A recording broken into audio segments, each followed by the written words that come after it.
All right, everybody. Bird's here, and look, I've got something. I need to get it off my chest. Birds. We're going back to the normal here. We're gonna have some fun. Okay. We're gonna talk some Destiny. Right. Fun. Yeah. Yes. All right. Okay. You calm? Yeah, man. You ready to start this? Okay, regular show. Yep. Nice and easy. Let's do it. Let's do it.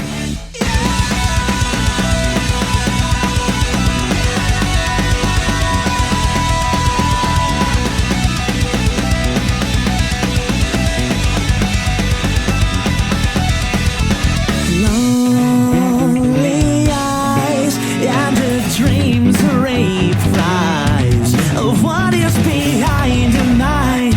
Shadow and drain goodbye. And also Bones. Hey guys, what's going on? Oh, high energy Bones. I love it. I'm in good energy. I'm good energy, Bones. It's the weekend. Is it? We're recording on Saturday this time, so I've had a wonderful day away from work, and I'm not tired by the time we start recording, which is great. Welcome everyone to a good old regular episode of Crucible Radio 2, the podcast for all things Destiny 2 PvP, where we get to talk about a game that we like and some new things coming up. And that's pretty much all we want to talk about this week. Maybe we'll get into some hot takes later, but we got some news. Yeah. And it's going to be a real normal episode. Man, I tried to tag that bit. It didn't work. Too late. We moved on. We're already gone. We're already past it. Already gone. Well, we got some news. Some much awaited news. And, oh, man, there's a lot to talk about here. Should we... We should dive right in, but before we do that, I know one question we've gotten all the time is, hey, I'm trying to find some people to play with. You know, maybe all my friends are playing Madden now or whatever. I want to put together a fire team. I got a lot of friends playing Madden. Nothing wrong with that. Really? But hey, you're looking for some people to play with, some chill folks who want to talk about Destiny and play together and talk about other stuff. Have a good time. If that sounds like a group you'd be interested in joining, you go check out our Discord. It's discord.gg/Crucible Radio. Birds just reorganized all the channels in there. It looks snazzy. It's great. It's clean. It is a little bit more manageable. Bit of a fire hose before. Yeah, lots of channels, lots of fun things to get into. Check it out. But guys, Bungie addressed the state of Destiny in a blog post this week. They kind of yes, they did called an audible, said we're not going to do a stream this week. We're not going to show off all the gear. We're actually just going to address some issues going on and a lack of communication, some would say, and with some communication. You know, it's interesting. They also released the Bungie pod at the same time. This is a podcast. I want to say this one had Mark Noseworthy, Luke Smith, and Irk on it. And I love Irk. Yeah, he doesn't really have a filter. Not at all. He just says whatever pops into his head. You can't do that on a podcast. And I do a podcast. Yeah, we've never said anything about creamy shit on this podcast. I don't think so. Yeah, for real, go and listen to it. But one thing that I thought was just nice to hear them talk about with their guard down was talking with their guard down or up. And just sort of like the whole process of like all this stuff that came in the state of Bungie was all stuff that they've been working on. Like they've been working on it since the game came out. A lot of things are starting to shape up. Like they've got things like the Masterworks, which we'll talk about, that are like ready to go, but they just don't want to talk about it too early because they don't know when it's going to happen or if the way it exists now is exactly what's going to go out. And so, yeah, I thought this state of the Bungie thing in light of that was interesting. Like they really pull back the curtain and sort of, they don't give specifics on things that won't specifically be in the game positively yet one way or another. But a much clearer sort of roadmap, right? Like what should we expect in a month, a quarter, a year that I think is nice. Nice to give some timeline. But that was a good point. They kind of, they addressed the fact that not everything is confirmed in-house yet. So if they put it out into the wild, we might run a little too far with it. Expect some things that they can't really deliver. And like I've been in situations like that with developing all sorts of different things, but it's like, hey, if we say we're going to do this, once you say it, you got to do it. And if you don't, you kind of you look bad. Yeah. Well, they talk about it from like a management point of view of saying like, look, we have like the teams that are actually in charge of doing these things. We have to give them time to explore what their options are. And maybe they come up with something cool, but really there's also like 6 teams involved with everything. There's a million teams. It's a lot of folks, but let's get into specifics. We're going to keep it cool this week, guys. Let's talk about what we know about. And that is, how about up first, we've got coming real soon, Masterworks. Mm-hmm. Tell me about it, because I don't know. Yeah, Bones, I feel like you are most qualified to speak on the topic of Masterworks right now. Now, Bonesy, what is a masterwork? Okay, so apparently they can drop or upgrade to. So basically, you can get one that's already a Masterworks weapon or turn one of your legendary weapons into a Masterwork. Like how you can get a weapon or armor piece that has a mod on it already. Yeah, pretty much. And I do believe that they mentioned somewhere that this will come more often from endgame stuff. Like your Trials weapons have a really high chance of being Masterworks because those are pretty hard to get in terms of endgame. So this Masterwork is essentially, next to mod, shader, infusion, there's another perk there, and these are apparently re-rollable. So we can possibly get different options, and that is a big step towards customization on these locked roll guns. And they once you have a Masterworks weapon, you can generate orbs for multi-kills for you and your allies. You can track and display the number of kills you can get with that weapon, which is kind of just like a fun aesthetic thing. But it's nice to see that. A lot of games have that sort of like, how much have you used this thing? And look at my favorite gun. I've killed hundreds of people in the Crucible with it. Oh, in the Titanfall 2, which no one wants to hear about. After you would unlock, do we even have a Titanfall 2 jar? We have a Titanfall 2 piggy bank. Yep. I'm going to drop a shiny quarter and 1 nickel into it to say that they actually, when you prestiged a weapon, it would unlock a little counter on the side of the gun. And coming out of a match and going like, yeah, I see I put up 21 kills on the end of the screen, but then the next time I load in, it's like, oh, I just rolled over another hundreds place right there, especially in the Crucible. It's a nice touch. And I like it a little bit more than just like the kill tracker ghost, which is just universal, right? Like it's how broken in is this gun? Yeah. So these are going to be cool little ways to say this gun is mine. There are many like it, but this one is mine kind of vibe. And we don't know the full extent of these bonus perks we're going to get.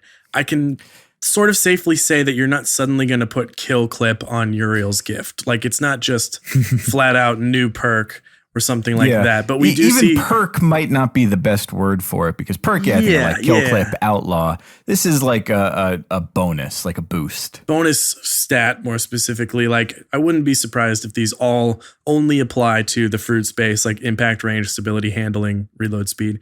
We see an image of Uriel's gift with it has a 10 on it. It says 10 reload speed. I don't know if that's a power level thing or if it is flat out 10 points of reload speed out of 100. So yeah, we'll see. And I'm sure there's going to be fun little ways to make decisions. Like maybe I want more reload speed on my old fashioned to get kill clip going, but another gun like, Feist weapons don't need that. So you want something like more stability on a fast firing auto rifle. So that's going to be really fun to play with for those min-maxers who like the Crucible. I'm pretty excited for these things. They look cool. I could see the need to keep it as a not too dramatic boost. Like I would love to be able to keep re-rolling my hand cannon until I get outlaw on it or, pick your gun, pick your perk. This seems more along the lines of a slight edge where you're probably not going to be able to point to it in the middle of a match and say like, if I just had the regular version of this gun, I wouldn't have won that. But, maybe it's a little bit easier to hold down shots at range, a little more sort of snappy to use it. The thing that I'm really interested in here is multi-kills generate orbs. This to me is interesting. And I wonder if it's kill or kill versus assist, because if you're rolling in a pack and you all get some shots in, do you each generate an orb? I mean, that is potentially a way, or like teams of two, however it works, to really start snowballing your supers. It's adding a level of sort of team play, of sort of tactical play there that, when you use your super, you have at least some thought of where you're dropping your orbs and who's alive to go pick them up. Also speeds things up. Mm-hmm. Like it does. Yeah, it's more supers. In a world where people are upset that it's not fast enough, adding orbs anywhere gives your super quicker and increases the amount that a team can possibly come back from a deficit. Yep. Well, and it's not just a universal boost to super speed too. I like that it's skill based, right? Like if you're going off on multi kills, that is creating an advantage for your team that can snowball, and that it's not just everyone now gets 3 supers a game. It's, I played particularly well, so my team got 2 supers. And hey, if you're solo queuing and you need to help out those blueberries on your team any way you can, some free orbs are always nice. You just gotta hope they can pick them up. You really do, don't you? Asking a lot. Yeah, so Masterworks for weapons, and it looks like on the other side, armor is getting ornaments to a pretty decent list of sets, because the ornaments are not new in the Destiny universe. If you started in Destiny 2, they might be, but back in the day we had little things you could put on special sets of armor that just made them look different. And my favorites were the Rise of Iron one, where you put fire inside of your body. Yeah, I know. That feels like it's one of those things where like the mirrors and the magic penny, and it looks like the penny's in there, but there's not really a penny in there. It's just more mirrors. I have to assume that's the case. Yeah. And we had like, what were those? The light that you can put on your armor and stuff like that. But oh yeah, like little trialsy thing. Yeah. Oh, you're talking about that thing I used to be so ugly. What was that? Share version. What are those things? Oh, the little neon. They're called. Come on, Swain, come on, help us out.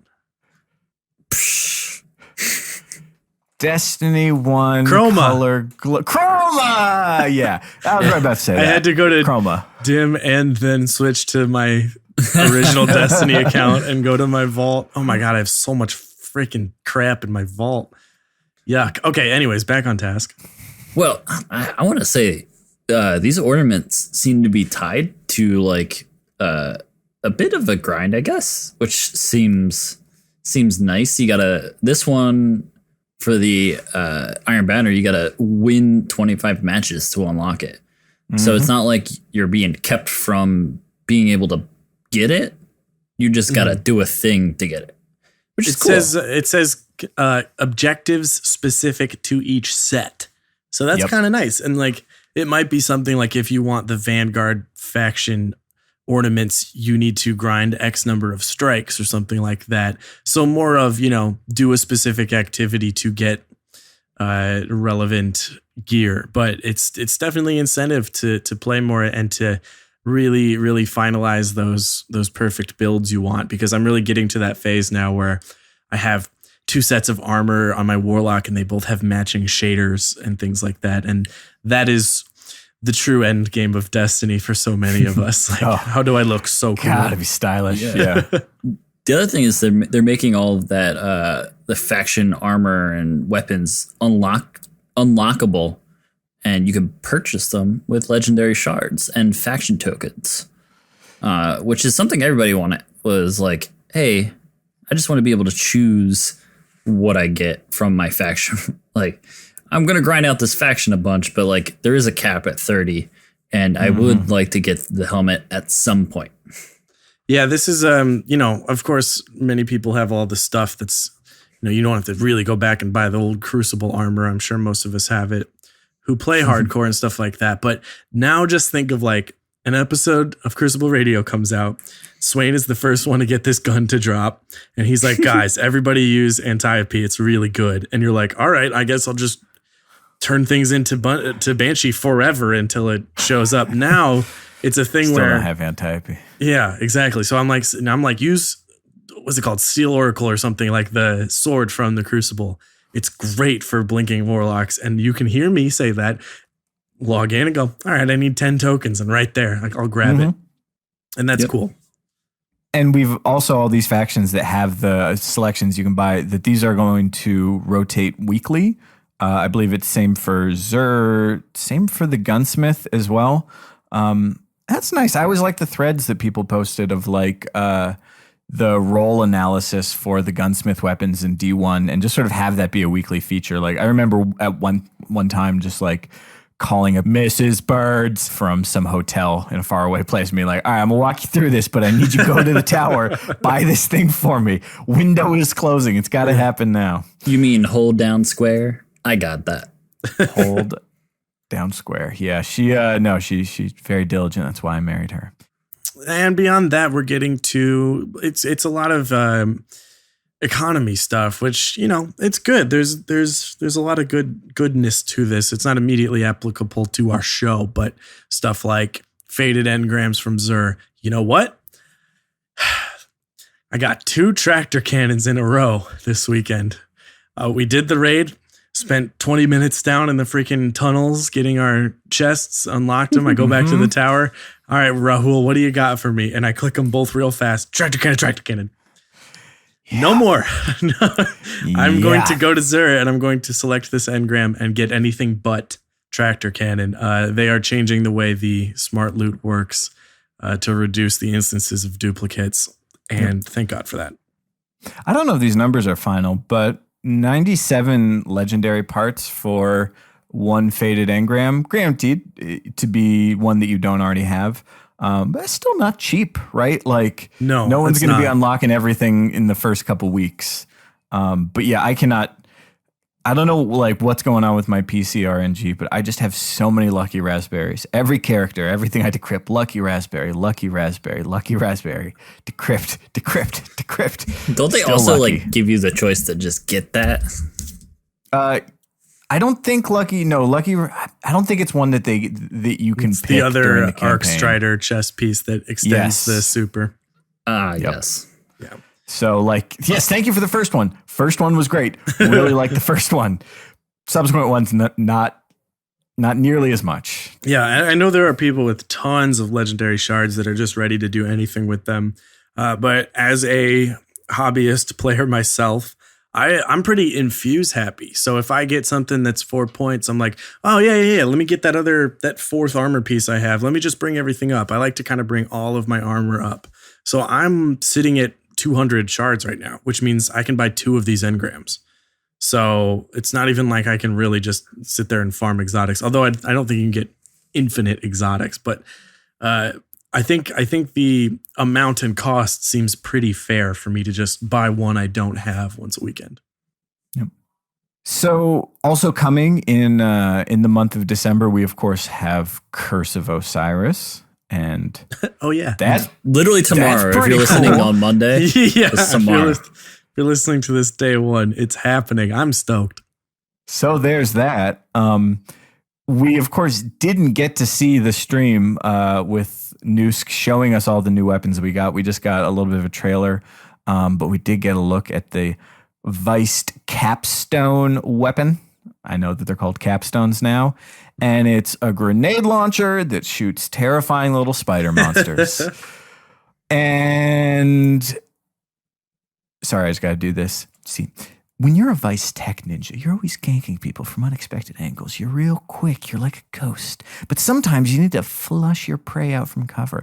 I don't even care if these things don't, they're not 1-hit kill or even 2-hit kill. I just hope they're fucking terrifying. So when you hear the little spiders start going around you, it's like the Warlock grenade following you around the corner. Oh yeah, Axion like a little bolt? grape chasing you. Yeah, like it's time to run. Perfect, because I was hoping you'd run because I've got you at an angle. I just need you to move a little bit to the left. Thank you. and it looks pretty cool too.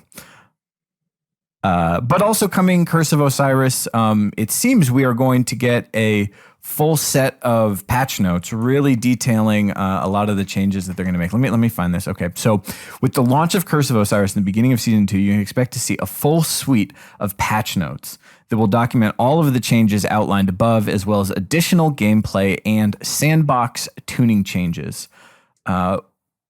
Covered here, we know that some of the exotics are getting tweaked. I don't know if that's to be in December, but they know, sort of seeing how they get used, that there are some that are going to get brought up a little bit, which I think is cool. And that also it's going to be bringing things up for underperforming exotics. And then also we know we've got at least some Crucible changes, like the addition of a quitter penalty. Yay! Screw you, quitters. Although bring it into quick play and I'll be even happier. Yeah, right. Look, when you quit, you're only quitting on yourself. No, you're wrong, Birds. You're quitting on me. Hold on. Let me try it again. When you quit, you're not only quitting on your team, you're quitting on yourself, man. You're quitting on yourself, but also you're quitting on Bones. I want it to be real clear. Appreciate it. If you said quitting on Bones, there's definitely a few people out there who'd be like, yeah, stick it to Bones. Oh, yeah, totally. Yeah. Don't go quitting Screw on you, Bones. It's my destiny career in a nutshell. I personally wouldn't mind seeing a bit of a reweighting of the playlists. I personally don't super mind the combined playlists. It would be interesting to see sort of the balance change a little bit. And I will say, like, Banner was really nice, if for nothing else than just to have a dedicated Clash playlist. And it's like, yes, no objectives, no nothing. Shoot guys. Got it. That's kind of nice. Yeah, I feel some type of way about that. I kind of go back and forth where I didn't love the massive list of playlists in Destiny 1. And sure, that was much different from the beginning to the end once they added new modes and variants and stuff like that. Like there were like 14 options, which is likely never to happen again. But I do think there's something about the way just casually playing, kind of turn your brain off, go shoot guys in quick play, which I do plenty of times. That the rotation can kind of get you out of sync or kind of not even realize what mode you're playing if you play more than one game or you're like watching something else on TV. And that can be frustrating, like solo queuing and stuff, because you go and like, oh man, sorry guys, I forgot it was control. And like I think people go half a game without thinking like, oh, I should orient my brain around capping zones. And you definitely see that in Iron Banner. Like everyone's capping lots of zones in Iron Banner control, because no one's lost on what the mission is. So I see both sides of that, where I'd love it if everyone could go like, if everyone could give an acknowledgement that they realize we're starting a game of control, so that they think about capping zones. That's one thing I wouldn't mind seeing added to like the little display that happens after you've launched in, right at the beginning of a match. I can't tell you how many times at the beginning of a match I've pulled my ghost out to be like, well, hold on a second, what are we playing? Like I missed it when he said the name of it. They all kind of blend together now. Okay, right. Yeah. Maybe like a longer speech from Shax telling everything we need to do and remember here. Just let control. Just cap zones. Don't be a dick. One at a time. You don't need everyone on C. Yes, it only takes one. That's like a nice like future Pepsi commercial of like, it only takes one. But they're talking about how many people it takes to cap a zone and not change the world or anything like that. Just the one. Yeah, there's always this like moment in Control where it's like I clear off a point, I hop on it, another Guardian who's coming up behind me comes and he gets on the point, and then we sort of have a like, oh no, like you, no me, no you, no you. I mean, I was here. You don't have to stop here.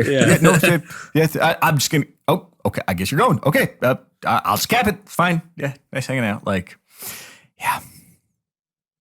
Anyways, don't be that guy.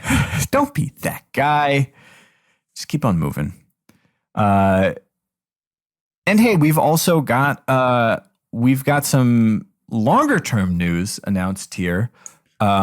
Nothing big. No, Nothing it's that big, except I don't know, private matches coming at the beginning of 2018 at some point. Sure, but like that's the only thing, right? Yeah, I mean, definitely nothing else that they've moved to the top of their priority list to respond to the community's demands. Like, I don't know, something like ranked play. I don't know why I'm doing that voice. Ranked playlist. Hey, it's ranked. Private matches will just be nice to have back, and I can't tell you how many times I've missed them, not for like tournaments or scrims, but just for little things of like learning a map or testing out a range, or just like, we have 5 people who want to play Crucible. How could we do this? Yeah. Sure. So, I mean, this is something I think we've talked about before, and I'm not going to mention the game because I don't have $1 on me right now. But there's another game. There's another game that has this to it, and it's like the only thing in it, and it's really fun, and I played it for a little while at the end of D1. But the reason I played it so much was because of that. It was ranked. And I was like, okay, yeah, I'm going to jump in and, play 20 hours of this.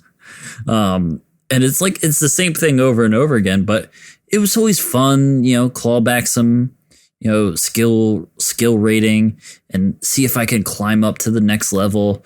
And it was like, it was a carrot. It was a carrot to chase. And I very much enjoyed chasing that carrot. Yep. It just made a good game even better. So I would love that chase in Destiny. Ranked is something that, like, if given a choice between having it and not having it in a game, like, yes, please give it to me. I want that. Yes, please. Come on, give me. But in that other game, I thought it was interesting to see sort of what percentage of my time went towards ranked versus went towards quick play. And it's interesting. Like, I suspect, like with private matches, there will be a lot of people who are all about ranked until they get a taste of ranked and what that's like, and then they won't be that into it. Because, like, ranked, when every match counts, everything either is going to bring you up or bring you down a little bit. That's stressful. Oh, that game makes me angry a lot. You cannot play ranked for like 3 hours and keep a cool head, because you're just having fun. In fact, I would say ranked in a lot of ways is not really the same kind of fun as you have in quick play. No. The skill level and the team coordination and the expectations around that overall are going to be a lot higher. There's going to be a necessity to either go in with a pre-made team or to plan on talking to your teammates. And when you don't have a microphone, or you don't feel like going on mic, or you don't feel like talking, or you've never talked in a competitive Crucible situation before, just that sort of expectation that you need to be doing it, that can be a lot. And like, sure, if you've smurfed in a countdown and you're just sniping everyone all day, then yeah, you probably don't need to get on mics. But when there's 30 seconds left in a match and it's real close and you're not on mic, and all you're thinking is like, man, I probably should have been on microphone. We would have won this one because this win really matters. Like, that weighs heavy. Mm-hmm. That's pressure. Yep. I just keep thinking about this, like, obviously multiple games have it. It's not a new thing, but ranked coming to Destiny is like a pretty big move. It's a decision of the direction of the future of the game. And I think that's going to be so fun, and it's going to give us stuff to talk about in new ways. That's just, it's kind of even hard to wrap my brain around right now. Like, a ranked playlist demands a lot of focus, from the team to keep it working, to keep it updating. And we've seen that in trials. It's not new to Destiny, but like, it's intense. People have strong feelings about ranked playlists, and so do devs and that sort of thing. And it's going to be cool to just have that life shot into it where people are going to get real heated about ranked regardless of when the next DLC is coming. Like it has nothing to do with content, and people will just get stoked because ranked is always high intensity. Let me just add this to that, Bones. But one of the things that we see a lot is like people upset that the meta changes, which is kind of weird. Like people, well, more so when Noosk was on long ago, and he said that he would love for like Destiny to have like seasons of certain weapons. Like, yeah, and we literally have seasons now. we have definitive seasons now, and that was always like a point of contention for some. But I see it a lot in that other game that they seem to intentionally pick and choose heroes in that game to bring up, bring down, and kind of affect the meta in certain ways that it pushes people towards certain things. Yep. And I think because of it'd be nice to see in Destiny, like, oh, this time around, this season, everybody's using this subclass, or everybody's really into this grenade launcher, or this, kinetic weapon, or they threw in a new exotic and it makes everything all haywire. That would be fun, and it'd be definitely a lot to talk about as far as that goes. Yeah, for us, because we could be like, hey, guess what's in what's in style this time around? What's this season's meta?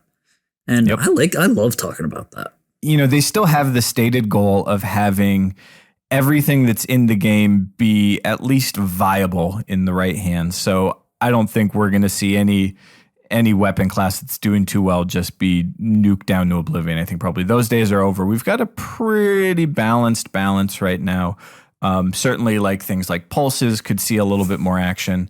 But what I think is interesting is that at the end of it, no matter how perfectly viable everything is, the final competitive meta is invariably going to be pretty narrow, because it's about those tiny fractions. And that just one little tweak to one thing could totally change that.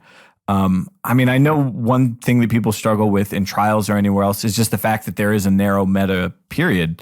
And it may be frustrating to go into ranked if I'll be honest, like it might be awesome to take my Sandwasp into the Crucible and do work with it, but I'd have to be a little bit sad when I go into ranked, because I'm probably going to pull out the Number or Uriel's instead.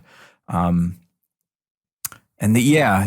we may not see that much of a change in quick play metas, but I imagine the ranked playlist is going to become a magnifying glass for that, and that any little balance change that now happens has its worldwide effects, but then it also has very specific and magnified effects in ranked play that, might be surprising and might be tricky to keep the skill up with. Another way that ranked playlist is going to change the way we talk about this game, and to folks who play other shooters, I'm kind of preaching to the choir, but to some people it might be a bit of a wake up call.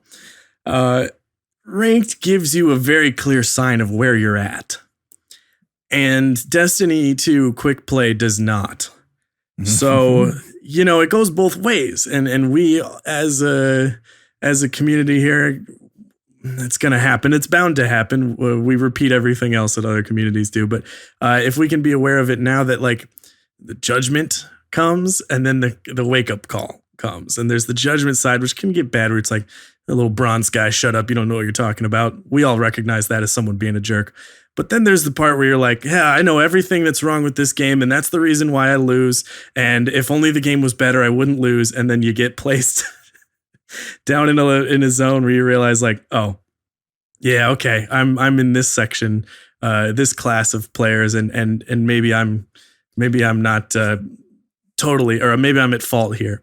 But the thing is, folks, this is good. It is good to do this, because then you know what you can work on, and you don't have to get distracted by all the things that the pros are doing.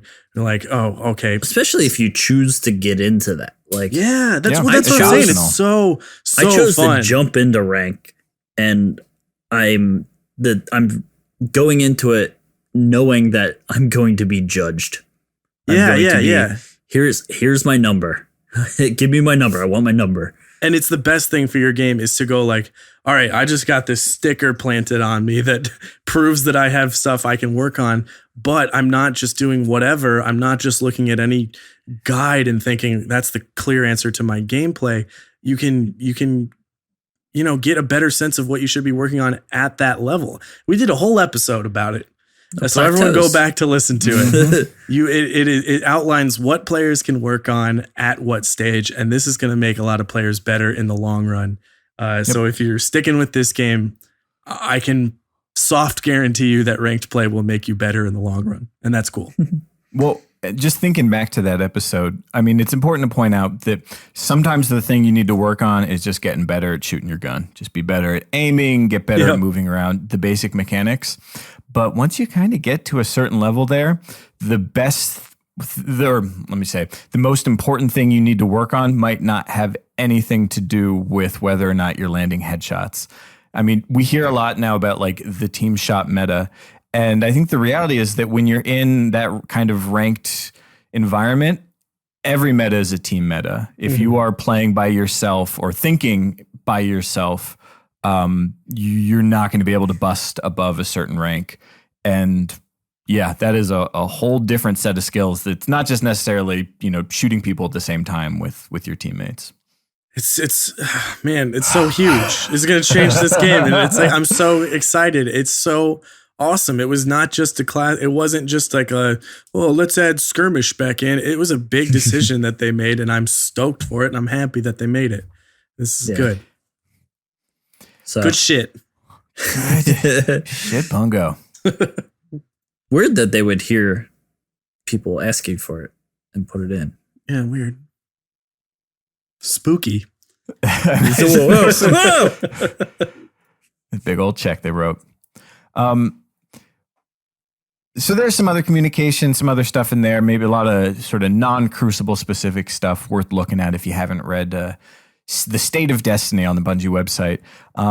But in the Bungie pod, there was a lot of cool stuff. We talked about just sort of communication style and like what you put on the line when you talk about something you're working on. But there was another thing in there. There's a bunch of interesting. There's another thing in there that I thought was really interesting.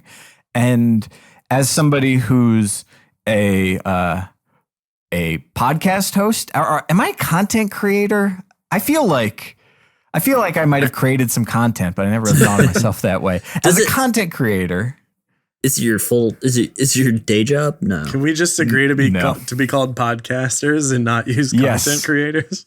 Yes. Cool dudes. Can we be cool dudes? We only ever make the one things. I know. I think my favorite description was somebody called us dudes pretending to be guys, but really we're just guys who are actually dudes. We're just guys being dudes. What's cooler than that? Dudes.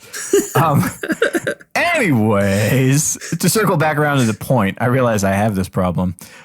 They talked about something that was really interesting, how internally they think of 3 different types of players. And like they gave the same caveat here, it's a lot more complicated than that. But in a conversational way, you can think of there being 3 different kinds. And apology if I don't use the same names, but I think this is it.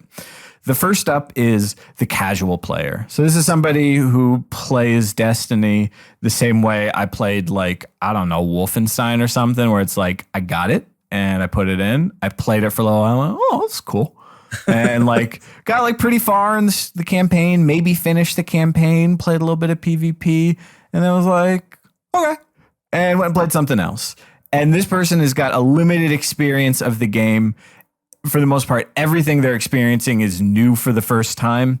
And they only get so far into sort of learning the ins and outs of what Destiny is and the stuff you really have to know to succeed. And interesting seeing my own friends starting to play this game for the first time and starting to ramp up on like, here's what sliding means in this game. A casual doesn't really think about sliding. It doesn't really work like that. Next up, we've got the collector. And this is somebody who got the game, they paid their money for it, and they want to get what there is to get out of this game. They want to gather up all the gear. They want to play all the different activities. They want to try all of this stuff. And once they've checked all the boxes, maybe once they've, finished the campaign and all the adventures or gotten their trials gear or beaten the raid, once they've checked the things off their list, they're good. They might come back if there's an expansion, but they've gotten what they wanted to get out of this game. And I think Destiny is interesting because it doesn't necessarily have a lot of this middle ground that people tend to, at least it seems like, be totally into it, which is the next level, which is the hobbyist, someone who plays Destiny, not just because it's a game we like, but because it's our hobby. It's something we want to play, keep on playing, play it every day, play with our friends, talk about it, theory craft, and put together teams and do stuff. And it's easy to sort of forget about that middle ground player who's maybe, maybe they're in it for the long haul, but they've got a kid and they can only play a couple hours every week, or they don't really follow the internet side of it, or they don't get into PvP. And so once they've done the story, they've gotten what they want and they'll be back, but they're not pushing too hard on it now. But the thing I thought was really interesting about this in the context of our show is that anytime we talk about changes that happen, we have to think of each of these players because that's what Bungie's doing. So taking something like Ranked, for example, is interesting because for the casual player, Ranked is probably going to be non-existent. It's going to be the cold sweat. Oh my God, I went in there once and my number came up low and I freaked out. I don't want to do it. Not for me. Not for me. For the hobbyist, Ranked is going to become, at least on the PvP side, probably the center of a lot of our worlds. I mean, it's what you do on weekdays. And then for the collector, it's kind of a proving point, right? It needs to be accessible. It needs to be fun if you're bad at the game. You can still have an experience, even if you're all the way down in bronze or, wherever you start off. And maybe it's going to be the thing that kicks you up into being a hobbyist. You never really saw the reward of quick play. Trials was just too much, too long term. But Ranked was what made you go and say, oh, I could keep doing this. Let me go read about Destiny on the internet. And that kicks you up a little bit. And that this sort of looking at it from all these viewpoints, every time we have a balance change, so something or just thinking about something like in-air accuracy on hand cannons, you have to think about how that plays for everyone, because for the hobbyist, something like in-air accuracy on hand cannons is awesome, right? We want to jump over the top of something and nail somebody from an angle they weren't expecting. But for the vast number of casual players, that just means they're getting beamed in the head a lot from angles that they didn't know about, they didn't know they could do, or they didn't have the skill or just the practice yet to know how to do it. And there's nothing wrong with saying well, that's the game and they should learn, but you have to consider is that going to be the thing that turns people off on it? That, I'm not that comfortable being in the air that much yet. Why am I losing every single Crucible match? I don't want to play this anymore. It's easy for me to sort of get into this is what I like and this is what's important to me. And so that's what I'm going to focus on. But realistically, we've got listeners at every single level and they all can get something out of these, and useful to see it from their point of view. Same thing for players who are better than me. I've got a lot to learn from them and their experience of the game is different. So good to play it from that side too. Man, I should just talk for a while. I mean, for all that to come out. It's good though. We gotta go over that. On this show in life to ourselves, every 6 months or something. I think it's a good way to for us just anytime we talk about something in the future on the show. Yeah. Just be who do we think benefits from this the most? Right. In those story. Yep. Or is this good for one group and bad for another? Or Ranked. It's good for that one group and doesn't really affect the others. Yeah. Maybe it will. Maybe it will be bad for them. We'll see. Yeah.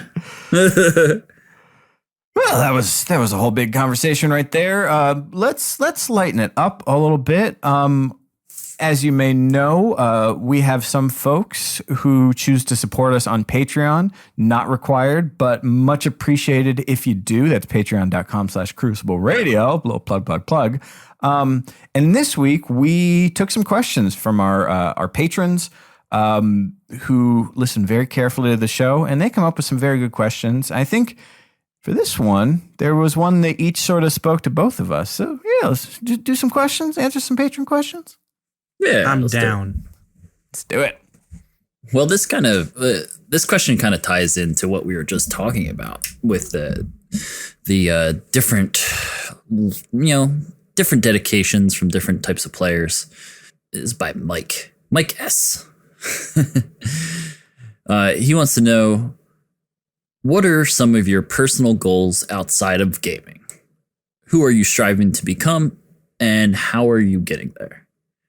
Good question. It's a great question. I like talking about not just Destiny, but like how Destiny affects me as a person, for sure. And personally, lately, I've been trying to, we've talked about meditation here on the show before, but I'm trying to be a little bit more open to everyone and a lot more calm throughout my day, simply because I'm trying to interact with people on a more personal level and to kind of understand them better. And anger is a terrible way to interact with people, because you only see your side of things and you see them as the be all end all of everything, whether it's Destiny, whether it's, how to cook something, how to, what's the best way to work? How do you like driving or biking or walking or taking the bus? Anyway, I'm getting a little off track, but I'm just trying to be more open, and it's been hard for sure, but I appreciate every one of you. And Here. yeah, I don't know. What about you guys? What are you looking to become outside of gaming? What are your personal goals? I'm personally afraid that I'm turning into some kind of lizard creature, and I'm going to try and slow that down as much as possible, but I'm accepting it's probably inevitable.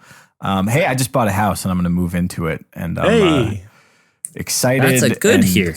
Terrified. Here. Also the lizard thing, but that's separate. Well, I'm not buying a house or anything like that. I'm buying Christmas presents, but I'm just trying to get like my system down.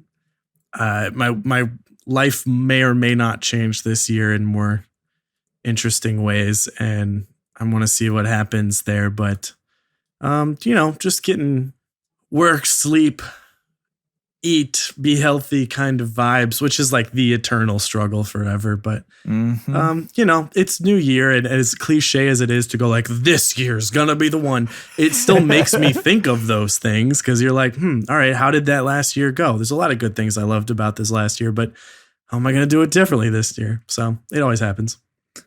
I'm definitely looking at my life on a bigger time frame, like not so much a year anymore. Mm-hmm. That's true. More That's so, true. Yeah. What am I looking to do in 10 years? Where do you see yourself in 5 years? Yeah. Mm-hmm. I see myself retired in 10 years. That's going to be awesome. Playing video games and not caring at all. I see myself in an aquarium with a nice hot red lamp shined on it. And shedding off your skin. All right. Yeah, eating some mealworms. It's a good life. Lettuce. I used to have a lizard. Yeah, not anymore. No. I'm not going to dead. be that kind of lizard. I'm going to be an immortal lizard. What? Yeah. Another time. I want to answer Next a question from Joe S. You know who you are, Joe S.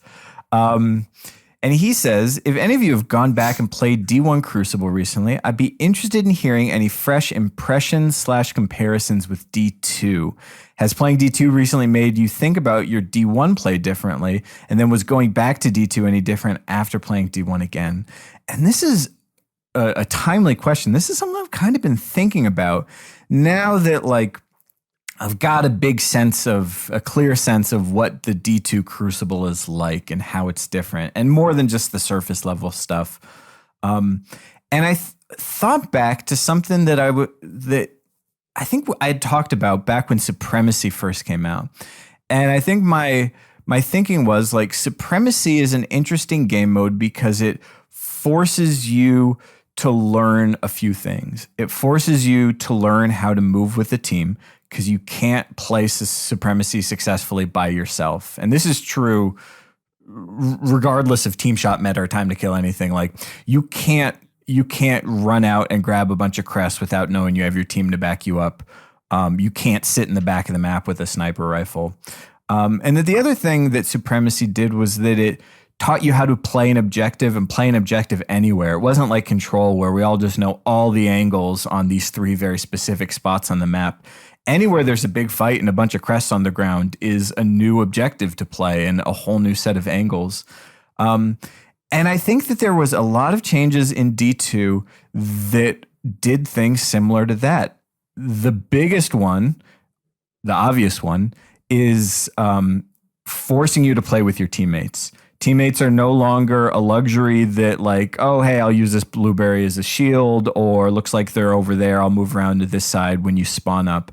But really thinking about how you're positioned in relation to the rest of your team is something that's got to be going through your head every single moment of the game because it's so much more punishing if you get caught out on your own, if you play too passively, because it used to be there were 6 people and one of them would come stumbling in front of your sniper sights at some point.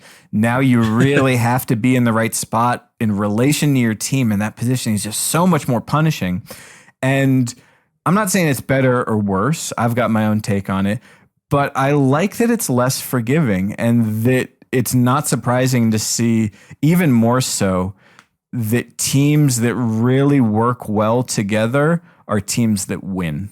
And that if you go up a team that really works well together and you're not working well together with your team, you are not going to win.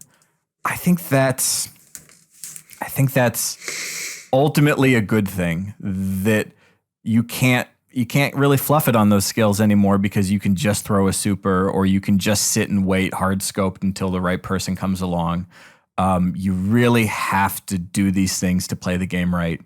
I think it's a more interesting game when you do those things correctly, or you're at least trying to do those things.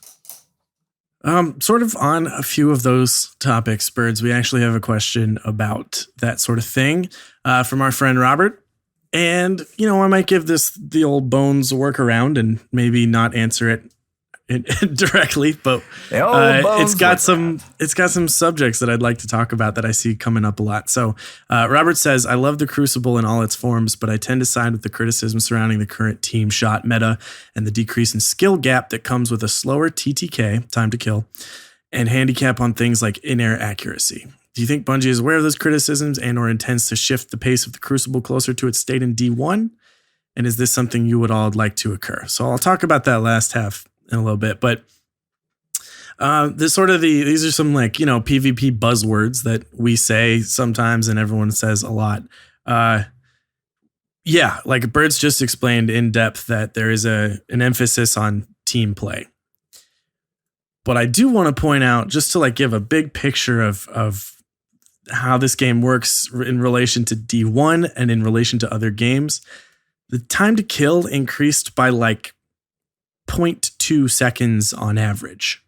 This is amongst, you know, the difference between auto rifle time to kill in D1 and D2, hand cannon D1 and D2. It's like 0.2 seconds. It's a matter of like an extra burst on a pulse rifle, essentially. So 3 burst pulse became 4 burst pulse. That's not a lot of time. And in the team shot world, 2 bursts from 2 players is still kind of what was happening in D1. That's about how long it takes for 2 people to kill someone, assuming the shots are on target. So I think it's like, we got to be careful saying like, well, slower TTK. It's like, yeah, slower, but by the most minuscule thing. In relation to other games, time to kill in Destiny is still slower than Halo, like a very competitive game with a lot of guns that aren't one-shot kills. Everyone uses pistols a ton and grenades and stuff like that don't immediately kill in games like that. So I don't think it has this strong effect that we think. I think a lot of that comes from abilities. We don't have one-shot kill grenades that we're throwing every second. So yes, people are dying maybe less often, but it's not a direct time to kill sort of thing. It was because abilities were so powerful, and we all said that they were way too powerful. If there's anything that was repeated a lot in D1, it's that abilities are too powerful. Stuff like in-air accuracy, yeah, that can change the skill gap. This might have come up because if a few people were hyper aware of Twitter, is Josh Hamrick explaining that, yes, it was a decision to reduce in-air accuracy, so you can't just jump into the middle of the sky and fire your sniper like you would on the ground. But that was not a change that they did for D2. This has just been standard. And it's true for other games. It works like that in other games, and it's worked like that in Destiny for a while. So I think it's just like, we got to be careful when we throw out the buzzwords like TTK. And really understand, like, what's the phrase when there's tons of factors involved? There's a lot of ingredients. Yeah, complicated. There's a lot of ingredients, and it's one of the ingredients, but it's just one of like 15, if not 50. I'll give it to everyone that, like, yeah, maybe it's a swing past the perfect zone. You know, D2 is towards the slow side versus D1 towards the fast side. I don't want to go all the way back to that swing, though. If we can find a middle ground, if that's what is good for this game, sure, I could see it possibly happening. I'm not hoping for one either way, but maybe it is. Maybe the world is that there's this perfect middle ground, and maybe that's game development in general and in life, is that there's a perfect middle ground, and we may never reach it ever. So right now I think it's in an okay spot, and we'll see where we go. We're going to have an episode next week where we talk about a whole bunch of balance changes. So this is all irrelevant.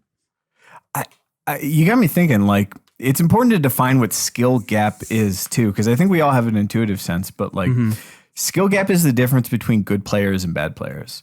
And so think of, like, at one end you have a game like tic-tac-toe. So your own personal skill past a certain point doesn't really matter. Everyone who's played the game a couple times is going to be able to force a draw in every game. And you've got what I like more? Like, I've always found skill gap to just be like buzzwordy as always. But I like skill ceiling more, describing like the difference between the floor and the ceiling. Shrinking. Sure. Like, it's, you know, are you closer to the skill ceiling, or like describing players as that rather than, you know, the difference between like the middle ground. I don't know. I don't know. No, it's easier to picture when you're, you know, it's a very tall ceiling. It's a very short ceiling. Like, sure. Well, there's the floor, a high too. Floor. Yeah. Yeah. A high floor. Yeah. I mean, which, like, you know, could describe a game where, you know, the entry is very easy, or the entry is very difficult. I think of like a game like, I don't know. There's lots of games that Lawbreakers has one of the highest floors and has a small player base as a result. But it's got a very high floor, meaning like you got to know your shit as a shooter player going into that to even get going. And then the skill ceiling is only up from there. So just think of this spectrum of like how wide that gap is. How good can good players be versus players who are bad? How bad can you really be? And think of it this way. On one end, you have a game where the good players not only win every time, but they completely dominate. I can't afford any more money for the jar, but the one I'm thinking of, good players will put up 10.0, 20.0 KDs. Like, they never die. They kill everybody until they go into a competition situation. Then tic-tac-toe on the other side. I think that there's a sweet spot in there that Bungie's going for, which is that players who are good should beat players who are bad. That much we all agree on.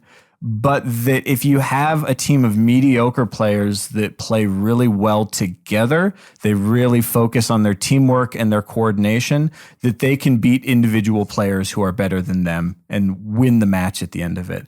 I think that's a cool spot to be, because not everyone's going to have crazy, twitchy aim skills or crazy mobility skills. And I love having those in a game. I think, like, I play games that have those. But when you can take a game with as wide an audience as Destiny and say, if you've got a group of 3 other people and you are working together as one mind to be in the right spot at the right time, you can beat someone who can aim better than you. I think that's a goal that maybe wasn't there in D1 because those good players would go off, especially in vanilla D1. Yeah, final thought on that about team shotting is the number one call out in Destiny 1 sweats that I played with the best players in the game and just the casual players. It was teams, get team shots, group up, get team shots. Like, all right, reset. Like, all right, spawning up, like get together, fall back, rotate. And the call outs for D2 sweats are going to be team shots. Come on, group up.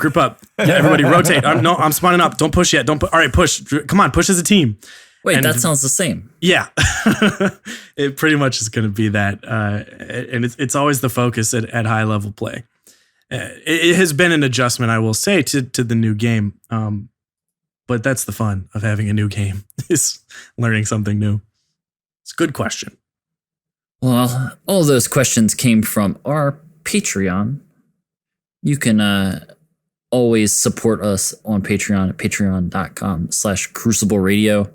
We do giveaways. We do questions like this, movie nights, all sorts of fun stuff. We watched Star Wars prequels. Yeah, we watched. Oh my god, we watched Clone Wars and it was terrible. It was rough. It was hard. It was rough. We've got outtakes from each episode that, yeah, you want to hear what didn't make it into this episode, it'll be on the Patreon, and it's always fairly funny. Exclusives. Yeah, this one will probably be an interesting one. Anyway. And if Patreon is not your thing, there's lots of other ways you can support the show. Hey, go to iTunes, leave us a 5-star review. If it is funny, we will read it on the show and have a good chuckle. Or just go to crucibleradio.com. We got all the episodes. We got our call-out maps. We got good stuff for you there. So get involved. Have fun with it. The holidays, they're approaching. We've got some sweet merch on that website, too. Lots of cool shirts, hats, and such. And don't forget that we have discount codes with Control Freaks and Scuff controllers. Offer code Crucible. Crucible. Yeah, you can pretty much go to any website. Just type in Crucible in the discount, and you might get some money off some stuff. Isn't it grand? Okay, folks. I look forward to talking to many people on Twitter about Curse of Osiris this week. Show me your new stuff. I kind of got addicted to Twitter this week. Yeah, you did. No. It's the worst, you guys. Why? It's just I click it and it's just oh, well, I gotta wait. No, I don't have to. Why? It's just leave it. I love really busy days at work where I don't get to check Twitter, and I'm like, oh, I feel so much better as a person. Right. I didn't get roped into some weird conversation today. I feel great. Yeah. Anyway. Or hey, do the roping myself. I do some roping. I'm not afraid of Twitter. Follow me at Bones_CR. Tweet at me. Yeah, do your worst. Famous birds. You know I love it. I hate it, but I love it. What do you got? If you could find those two, I'm sure you could find me. Deal. Let's please hope. And hey, I hope you enjoy this music that's playing right now, which I'm going to tell you about in just a moment. And maybe my voice will sound a little bit different or something. I don't know. Like it happened at a different time. Like a weird time jump. Definitely is happening right now, though. Weird. That's crazy. Anyways, till next week, boys. Let's play some Curse of Osiris, right? Yeah. We got some stuff to learn. Bring it. Bring it. New Exotics.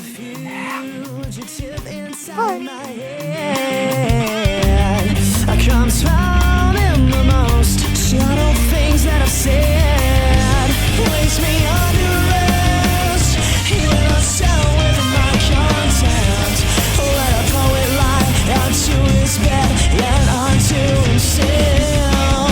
Have to find a reason. Time Warp complete as promised. I'm back and I'm here to tell you about our music this week, Window Vine.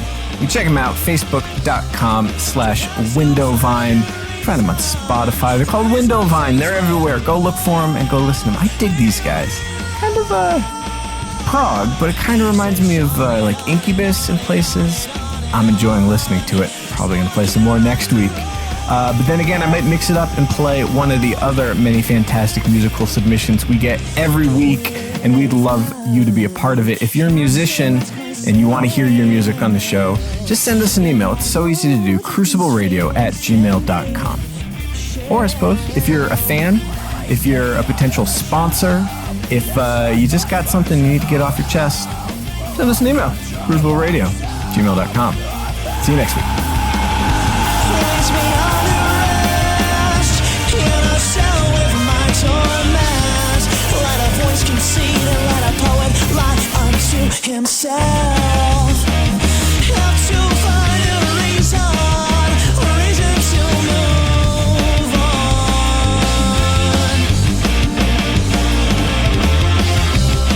They have to hide the treason that I come from.